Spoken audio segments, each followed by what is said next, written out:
Well, things on eastbound I-30 out of Mesquite look a little bit calmer than they have earlier this morning. This is still the kind of commute you want to be aware of. Slick roadways an issue as we are heading out the door today.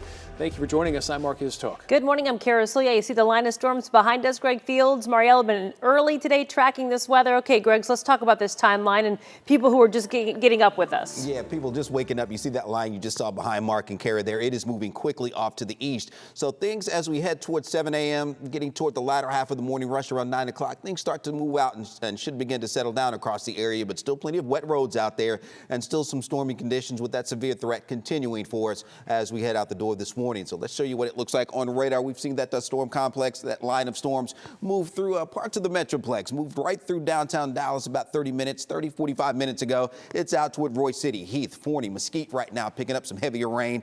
Nothing has been severe around our area. We haven't had any active warnings so far here this morning, but as this line continues to move east, that's something that could likely change across the area. You see that stretching back into the southeastern parts of Dallas County as we get along I-45, I-20, heading out toward I-35. As we get out toward Lancaster, you're still looking at some frequent lightning, very heavy rain, and can't rule out some small hail associated with this as well.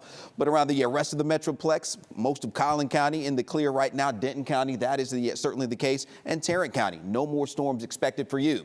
Now, as we head a little farther south, though, we are looking at some pretty intense storms as we get down into Bosque and Hill counties right now. You see around Clifton, frequent lightning, some heavy rain there, maybe some small hail heading up into Hill County as well around Itasca, heading over toward Hillsboro, looking at some very heavy rain. So that's the southern end of that line of storms as it moves across North Texas, and we'll zoom out a little bit more. So you see this line continuing to march off to the east very quickly. So Greenville, Sulphur Springs, out toward Corsicana, Mejia over the next hour or so, this line of storms will be moving into your area. Again, no severe thunderstorm warnings. We haven't seen those yet along this line of storms, but that's something that we'll be watching as we go through the rest of this morning. So here's what it looks like with our timecast heading through 7 a.m. You see the line of storms continues in our eastern, southeastern counties. So still some ongoing rain and storms in those areas. 8, 9 o'clock here this morning. Most of the Metroplex should be rain storm free, and that will be the case for just about all of North Texas as we head toward midday today on into the afternoon and early evening. Now we'll still have that potential for the damaging wind threat here this morning. Some hail, quarter size, maybe larger than that. Tornado threat lower, especially around the Metroplex, but our northeastern counties, that isolated tornado can't be ruled out today. We do have that tornado watch in those areas farther north and east. So we'll show you that coming up, but it does not include the Metroplex here this morning.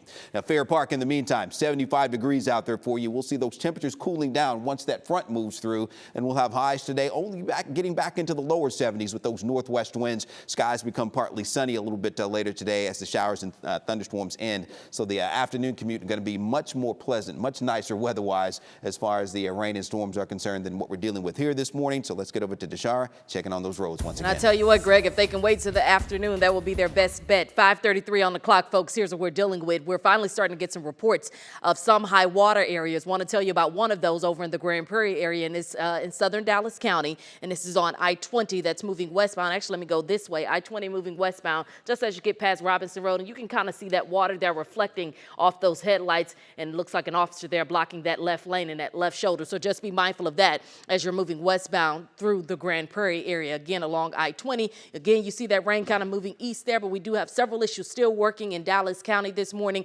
Zooming into a couple of those, eastbound 183 at Loop 12, at least one right lane open with that one. So that is the good news with that situation. Northbound 35E, I've started to see that traffic just continue to build. At this point, traffic backed up past 635, almost to Royal Lane at this point. Again, a reminder, if you're headed out right now, and you absolutely have to, have those wipers ready, get those headlights on so you can just be careful and kind of navigate these roads as we try to get to where we're going this morning. As far as what you need to know before you head out, I'll get to that when you see me next time. We also have some other accidents working across the Metroplex. One of those I didn't get a chance to show you, but if you're headed northbound on 67 trying to make your way into Dallas this morning, say from DeSoto or Lancaster, that express lane is blocked just before you get to the split. So again, a big note for you this morning if you typically take those express lanes moving northbound.